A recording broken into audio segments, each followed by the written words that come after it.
Hello students, आज अपने पढ़ने जा रहे हैं सीपीपी का नेक्स्ट टॉपिक फंक्शन। फंक्शन बहुत ही इंपॉर्टेंट टॉपिक है। कहाँ फंक्शन का यूज होता है एक कोर कंसेप्ट में आता है जब भी हम प्रोग्रामिंग लैंग्वेज पढ़ते हैं। तो आज अपने पढ़ने जा रहे हैं फंक्शन। फंक्शन क्या होता है, सबसे पहले देखिए फंक्शन होता क्या है। Function is like as a block.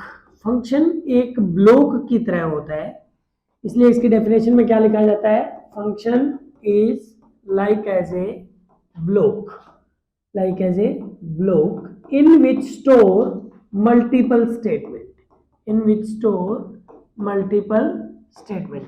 कहते हैं कि फंक्शन एक ब्लॉक की तरह होता है जिसके अंदर हम क्या स्टोर कर सकते हैं, मल्टीपल स्टेटमेंट स्टोर कर सकते हैं। अच्छा, फंक्शन की सिंटैक्स क्या होती है, कहते हैं कि फंक्शन का जो एक ब्लॉक की तरह, मतलब ऐसे एक ब्लॉक है, इसमें आप ग्रुप ऑफ स्टेटमेंट लिख सकते हैं। क्या लिख सकते हैं, ग्रुप ऑफ स्टेटमेंट्स लिख सकते हैं। यानी एक ब्लॉक है जिसमें आप मल्टीपल स्टेटमेंट डाल दो और यहां पर इसका रिटर्न टाइप आता है, यहां पर फंक्शन का नेम आता है, फंक्शन नेम, और ब्रैकेट में आती है पैरामीटर लिस्ट। पैरामीटर लिस्ट को अलग अलग प्रोग्रामिंग लैंग्वेज के अनुसार अलग अलग नाम दिए गए हैं। जैसे इसको कुछ लोग प्रोग्रामिंग पैरामीटर लिस्ट बोल देते हैं, कुछ लोग आर्ग्यूमेंट लिस्ट बोल देते हैं, जैसे जावा में इसको सिग्नेचर बोल देते हैं। तो यहां पर रिटर्न टाइप आता है, यहां पर फंक्शन का नाम। अब कुछ लैंग्वेजेस है जैसे कि सीपीपी, सी, इसमें इसको फंक्शन कहा जाता है और इसी चीज को जावा के अंदर सी# में मेथड्स कहा जाता है। और यहां पर पैरामीटर लिस्ट आती है, ये करली ब्रेसेस स्टार्ट क्लोज, और इसके अंदर ग्रुप ऑफ स्टेटमेंट आती है। अगर मैं एक छोटा सा एग्जांपल लूं विदाउट पैरामीटर का, तो रिटर्न टाइप मान लो मैंने ले लिया वॉइड और फंक्शन का नाम मान लो मैंने ले लिया L2 shell. Curly braces start curly braces close. देखो इसके पैरामीटर में मैंने कुछ नहीं लिखा, यानी विदाउट पैरामीटर है, और वॉइड लगा दिया। तो वॉइड मैंने डेटा टाइप के दौरान आपको बताया था, वॉइड का मीनिंग होता है रिटर्न 0, यानी ना ही तो आप कोई वैल्यू रिटर्न करवा रहे हैं और ना ही हमारे पास कोई पैरामीटर है। विदाउट पैरामीटर विदाउट रिटर्न का एक छोटा सा एग्जांपल मैंने लिखा, और इसमें मान लो आपने सी आउट डबल कोट में कुछ चीज लिख दी। कोई भी स्टेटमेंट जो आप मल्टीपल स्टेटमेंट डालना चाहते हैं वो सारी आपने स्टेटमेंट्स किस में डाल दी, इस एक ब्लॉक के अंदर डाल दी जिसका नाम है L2 shell. That is called function. आप कह सकते हैं कि यदि आपको कोई भी 1000 या 5000 लाइनें रिपीट करनी है तो आप एक फंक्शन के अंदर डाल दीजिए और इस फंक्शन को बार बार हम कॉल कर सकते हैं। तो कोड ऑप्टिमाइज भी हो जाता है और कोड रीयूज भी हो जाता है। इससे दो चीजों का फायदा है। एडवांटेज क्या है, कोड रीयूजेबिलिटी भी है और कोड ऑप्टिमाइजेशन भी है। कई बार क्या होता है कि हमारा प्रोग्राम बहुत लेंथी होता है तो उसको हम छोटे छोटे टुकड़ों में तोड़ना चाहते हैं, भी ये वाला काम इस फंक्शन में हो जाए, ये वाला काम इस फंक्शन में हो जाए, और सभी फंक्शन को मेन मेथड में कॉल कर ले। उस प्रकार से यदि हम कोई यूज करना चाहते हैं तो सबसे बेस्ट तरीका है फंक्शन का। फंक्शन कितने प्रकार के होते हैं, 2 प्रकार के। फंक्शन के आगे जाकर के 2 टाइप हैं। कौन कौन से, जिसको कुछ बोल देते हैं लाइब्रेरी फंक्शन और कुछ बोल देते हैं प्री डिफाइंड फंक्शन, और ये होता है यूजर डिफाइंड फंक्शन। 2 टाइप है, एक प्री डिफाइंड एक यूजर डिफाइंड। प्री डिफाइंड को लाइब्रेरी फंक्शन भी बोल देते हैं। जैसे अलग अलग प्रकार के फंक्शन है, जैसे CLR, SCR क्लियर स्क्रीन, उसी प्रकार से getch, उसी प्रकार से स्ट्रिंग के मैं बात करूं तो strcmp string comparison, strlwr string lower case, strupr string upper case. ऐसे बहुत सारे प्री डिफाइंड फंक्शन होते हैं। जब हम सीपीपी में स्ट्रिंग पढ़ेंगे तो इन फंक्शन के बारे में मैं आपको अच्छे से बताऊंगा, लेकिन फिलहाल आप यह याद रख लीजिए, वो फंक्शन जो लैंग्वेज में पहले से डिफाइन है that is called pre defined function. उनको हम चेंज नहीं कर सकते लेकिन हम उनको यूज कर सकते हैं अपनी आवश्यकता के अनुसार। उसी प्रकार से यूजर डिफाइंड फंक्शन वो होता है जो यूजर अपनी अकॉर्डिंग टू चॉइस डिफाइन करता है। जैसे मैंने आपको एक एग्जांपल दिया था छोटा सा यूजर डिफाइंड फंक्शन का। मान लीजिए आपने रिटर्न टाइप में वॉइड लिखा, फंक्शन का नाम आपने L2 शेल लिखा, पैरामीटर में आपने कुछ भी नहीं दिया, और इसके अंदर आपने क्या लिख दी, ग्रुप ऑफ स्टेटमेंट्स लिख दी। और यदि हम इस L2 शेल फंक्शन को कॉल कराएंगे तो इसमें लिखी गई जितनी भी स्टेटमेंट्स होगी वो सभी की सभी आपकी एक साथ कॉल हो जाएगी। इसलिए कहते हैं कि यदि हम कोड को रीयूज करना चाहते हैं या कोड को ऑप्टिमाइज करना चाहते हैं तो हम फंक्शन का यूज करेंगे। अब हम पढ़ेंगे कि फंक्शन के हर प्रकार से आपको एक एक चीज क्लियर होनी चाहिए। सबसे पहले सबसे सिंपल फंक्शन पढ़ेंगे जिसका नाम है विदाउट पैरामीटर विदाउट रिटर्न।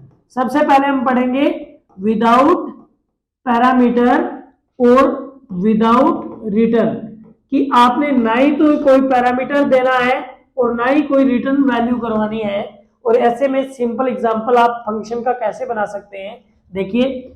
सबसे पहले आपने दो हेडर फाइल लगाई, हैश इंक्लूड iostream.h, conio.h, फिर आपने मेन कोई यूजर डिफाइंड फंक्शन बनाया void l2cl नाम का और करली braces start curly braces close. इसके अंदर आपने कोई दो वेरिएबल लिए, इंट x की वैल्यू 10 y 20 और आपने कोई भी दोनों वैल्यू का इसमें प्लस करवा दिया, आपने इसमें माइनस करवा दिया, आपने इसका मल्टीप्लाई कर दिया, आपने इसका डिवीजन कर दिया, यानी कुछ भी मल्टीपल ऑपरेशन परफॉर्म कर दिए आपने किसके अंदर, एक फंक्शन में जिसका नाम क्या है L2cl। फिर आपने बनाया मेन फंक्शन void main करली ब्रेसेस स्टार्ट क्लोज। सबसे पहले आया आपका क्लियर स्क्रीन और सबसे लास्ट में आपका गेट ch। ओके जी। अब इस फंक्शन को कॉल कैसे करेंगे, अब आप इस प्रोग्राम को कंपाइल कीजिए, रन कीजिए, लेकिन कोई भी आउटपुट आपकी स्क्रीन पे डिस्प्ले नहीं होगा। क्यों?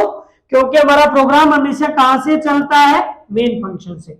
मेन फंक्शन में आई सबसे पहले क्लियर स्क्रीन गेट ch, इसमें कुछ तो कॉल नहीं है तो फिर कुछ भी प्रिंट नहीं होगा। यदि हमें L2cl फंक्शन कॉल करना है तो कैसे करेंगे, L2cl करली braces parenthesis start and close and semicolon. ये पूरा का पूरा फंक्शन आपका यहां पर कॉल हो जाएगा। उसी प्रकार से इसमें जितनी भी स्टेटमेंट्स है आप जैसे x प्लस वाई यानी 30, x माइनस वाई, उस प्रकार से आपका टोटल आउटपुट आपकी स्क्रीन पे क्या हो जाएगा, डिस्प्ले हो जाएगा। लेकिन मैं चाहता हूं कि आपका ये है आपका विदाउट पैरामीटर विदाउट रिटर्न, यानी देखिए आपका विदाउट पैरामीटर, क्या इसके पैरामीटर में मैंने कोई वैल्यू दी, नो। क्या विदाउट रिटर्न, क्या मैंने यहां पर कोई रिटर्न टाइप लगा, देखो void का मतलब होता है रिटर्न 0, यानी आपने कोई भी वैल्यू रिटर्न नहीं करवाई है। अब मैं चाहता हूं कि विद पैरामीटर मैं आपको एग्जांपल करके दिखाऊं। कौन सा, विद पैरामीटर।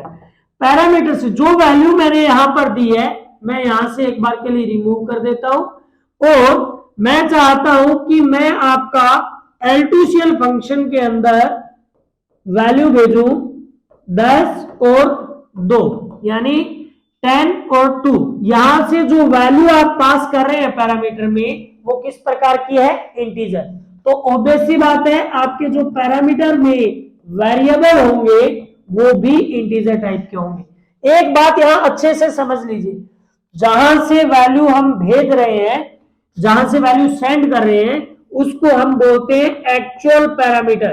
क्या बोलते हैं, एक्चुअल पैरामीटर। जो वैल्यू को रिसीव कर रहा है उसको हम बोलते हैं फॉर्मल पैरामीटर। क्या बोलते हैं, फॉर्मल पैरामीटर। एक बात याद रखिएगा, यदि हम यहां से इंटीजर वैल्यू भेज रहे हैं तो ऊपर डेटा टाइप इंटीजर होगा, यदि हम यहां से फ्लोट वैल्यू भेज रहे हैं तो ऊपर डेटा टाइप फ्लोट होगा। लेकिन याद रखिए इसमें प्रत्येक अलग अलग पोर्शन होता है। यदि आपने यहां से 10 वैल्यू भेजी है और यानी 10 और 2 दोनों इंटीजर वैल्यू है तो आप कभी भी पैरामीटर में इंट x, y ऐसा यूज नहीं कर सकते। क्यों नहीं कर सकते, क्योंकि दोनों अलग अलग सेपरेट पोर्शन में आपका डेटा ट्रांसफर होता है तो प्रत्येक का डेटा टाइप और वेरिएबल का नाम आता है। ये बात आप याद रखिए। जैसे 10 वैल्यू जा रही है तो उसके पहले डेटा टाइप फिर वेरिएबल का नाम, यानी 10 वैल्यू किस में पास होगी, पहले x में, और 2 वैल्यू किस में पास होगी, y में। और यहां पर 10 और 2 के हिसाब से 12, 10 में से 2 माइनस हुआ आपका 8, फिर दोनों का मल्टीप्लाई आपका 20। उसी प्रकार से आपका ये ऑपरेशन परफॉर्म होता रहेगा। ये है आपका विद पैरामीटर विदाउट रिटर्न, कि आपने पैरामीटर के रूप में वैल्यू भेजी और वहीं पे आपका ऑपरेशन परफॉर्म हो गया, लेकिन इसमें कोई वैल्यू वापस रिटर्न नहीं हो रही है, क्योंकि हम कौन सा एग्जांपल पढ़ रहे हैं, विद पैरामीटर विदाउट रिटर्न। ये होता है कि आप पैरामीटर से वैल्यू अगर हर बार अलग अलग पास करवाना चाहते हैं, मान लीजिए आपने एक बार ये फंक्शन कर लिया, अगली बार सेम फंक्शन कॉल कराना है L2CL, उसमें वैल्यू मैंने अगली बार 20 और 5 ट्रांसफर करनी है, तो 5 वैल्यू x के पास जाएगी, 20 वैल्यू x के पास जाएगी और 5 वैल्यू y के पास जाएगी और उसके अनुसार एक्शन परफॉर्म होगा। यानी हर बार पैरामीटर में वैल्यू आप क्या कर सकते हैं, चेंज कर सकते हैं, तो इसके अनुसार आपका एक्शन परफॉर्म होगा आपके फंक्शन के अंदर। अब अपने पढ़ते हैं कि विद पैरामीटर और विद रिटर्न, विद पैरामीटर और विद रिटर्न, कि पैरामीटर भी होना चाहिए और रिटर्न भी होना चाहिए। अब आपको मैं ये काम करने से पहले बता देता हूं कि आपकी एक फंक्शन से एक ही वैल्यू रिटर्न हो सकती है। आप मल्टीपल, एक फंक्शन से कभी भी मल्टीपल वैल्यू रिटर्न नहीं करा सकते, एक फंक्शन से हमेशा वैल्यू रिटर्न एक ही होती है। कैसे? जैसे फॉर एग्जांपल आपने सबसे पहले दो हेडर फाइल ली, आपने एक फंक्शन बनाया L2CL नाम का और उसमें आपने एक वेरिएबल ले लिया x और एक वेरिएबल ले लिया आपने y, और आपने क्या किया, रिटर्न करवा दिया x मल्टीप्लाई y या x प्लस y, जो भी आप करना चाहते हैं। मेन फंक्शन में मैंने लिखा void main करली ब्रेसेस स्टार्ट एंड क्लोज, एक वेरिएबल ले लिया, मान लो मैंने z। सबसे पहले आपने L2CL फंक्शन में आपने वैल्यू पास कर दी 10 और 2, 10 वैल्यू गई x के पैरामीटर पास, 2 वैल्यू गई y पैरामीटर के पास, 10 और 2 का मल्टीप्लाई हुआ, बताइए 10 और 2 का मल्टीप्लाई कितना होगा, 20। 20 आपका किस प्रकार की वैल्यू है, इंटीजर, तो आपकी वॉइड की जगह कौन सा डेटा टाइप लिखा जाएगा, इंटीजर, और आपकी वैल्यू रिटर्न होके वापस कहां आ जाएगी, उसी L2CL के पास आ जाएगी, और आपने उसको किसमें कॉपी करवा दिया, z नाम के वेरिएबल में कॉपी करवा दिया। अब आप यहां पर प्रिंट करवाइए, जैसे ही आप z को डिस्प्ले करवाएंगे आपका आउटपुट क्या हो जाएगा, 20 डिस्प्ले हो जाएगा।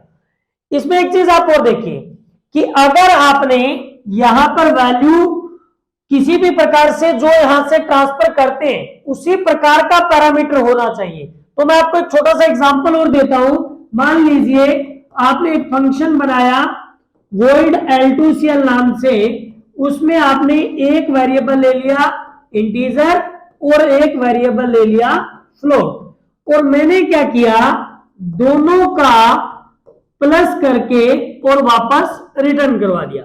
मेन फंक्शन बनाया void main करली ब्रेसेस स्टार्ट एंड क्लोज, और आपने L2CL फंक्शन के अंदर एक वैल्यू आपने 10 क्योंकि इंटीजर है और एक वैल्यू आपने दे दी 10.5 जो कि क्या है, फ्लोट। 10 वैल्यू आई आपकी x के पास और 10.5 आपकी आई y के पास। 10 और 10.5 दोनों को प्लस कीजिए, आपका आउटपुट क्या आ रहा है, 20.5। अब 20.5 किस प्रकार की वैल्यू है, फ्लोट। तो आपको रिटर्न टाइप के रूप में आपके पास की वैल्यू कौन सी रिटर्न हो रही है, 20.5, जिसका डेटा टाइप क्या है, फ्लोट। इसलिए आपके void की जगह पर क्या लिखा जाएगा, फ्लोट लिखा जाएगा, क्योंकि आपकी जो वैल्यू रिटर्न हो रही है वो किस प्रकार की है, फ्लोट। तो आपकी वैल्यू 20.5 फ्लोट टाइप की वैल्यू इसके पास आई है, तो आपके पास एक फ्लोट टाइप का डेटा टाइप आपको लेना पड़ेगा, और जिसमें वैल्यू आपने क्या कर ली, कॉपी कर ली, और z की वैल्यू आपने क्या करा दी, डिस्प्ले करवा दी। That is a with parameter with return, कि आप पैरामीटर से कैसे वैल्यू पास कर सकते हैं और कैसे वापस रिटर्न कर सकते हैं। इनका यूज किया क्यों जाता है, कि जब ये सारा काम हम मेन फंक्शन में कर सकते थे तो आपने पैरामीटर के रूप में या आपने पैरामीटर में ही कर सकते थे, तो आपने अलग क्यों किया। जैसे फॉर एग्जांपल मान लीजिए कि आपको एक अमाउंट है आपके पास 5 लाख रुपए, आपके 7% ब्याज पे 34 महीने के लिए आपने बैंक से लिए, तो उसकी पर महीने की ईएमआई क्या बनेगी। तो आप पैरामीटर के रूप में एक अमाउंट ऊपर ट्रांसफर कर दें 5 लाख रुपए, 34 मंथ आप ट्रांसफर कर दें ऊपर, और 7% ब्याज आप ऊपर ट्रांसफर कर दें। फॉर्मूला लगाएं, कैलकुलेशन करें और लास्ट में रिटर्न करें, वो क्या होनी चाहिए, खाली ईएमआई ट्रांसफर होनी चाहिए। तो हमारे पास जो कैलकुलेशन करना था, जो कचरा बिखेरना था आपने, वो आपने किसमें किया, एक अलग फंक्शन में। आपको खाली मेन फंक्शन में क्या मिली, ईएमआई मिली, यानी एक रिटर्न मिला। उसी प्रकार से यदि हमें कोई मल्टीपल कैलकुलेशन करनी हो, बहुत लार्ज कैलकुलेशन करनी हो, तो आप पैरामीटर के रूप में वैल्यू को ट्रांसफर करवा लें, वहां पर सारी कैलकुलेशन करें और रिटर्न हम आउटपुट के रूप में एक छोटी सी अमाउंट रिटर्न कर सकते हैं। इसके लिए हम क्या यूज करते हैं, फंक्शन। इसलिए तो हम कहते हैं कि large program divide into small small parts, that is called function. यानी फंक्शन का जो काम है वो क्या है, एक बड़े प्रोग्राम को छोटे छोटे टुकड़ों में तोड़ना। अब आपको आई होप कि अच्छे से समझ आएगा कि फंक्शन कैसे बनाते हैं और फंक्शन का यूज क्यों करते हैं। कि अगर आपको भी इस पोजीशन में भी हम फंक्शन का यूज करते हैं कि मान लीजिए आपको मल्टीपल स्टेटमेंट एक ग्रुप में डालनी है और उस ग्रुप को एक साथ कॉल करना है, तो वहां पर हम किसका, ये तो आपने प्रोसीजरल मेथड से फंक्शन पढ़ा है। आपको जब मैं ऑब्जेक्ट ओरिएंटेड तरीके से बताऊंगा तो आपको क्लास में कैसे मेथड बनाते हैं, कैसे ऑब्जेक्ट के थ्रू मेथड को यानी फंक्शन को कॉल करते हैं, वो चीज हम उप्स कंसेप्ट में पढ़ेंगे सीपीपी में, जो कि आपके आगे आएगा। आज के लिए इतना ही, धन्यवाद।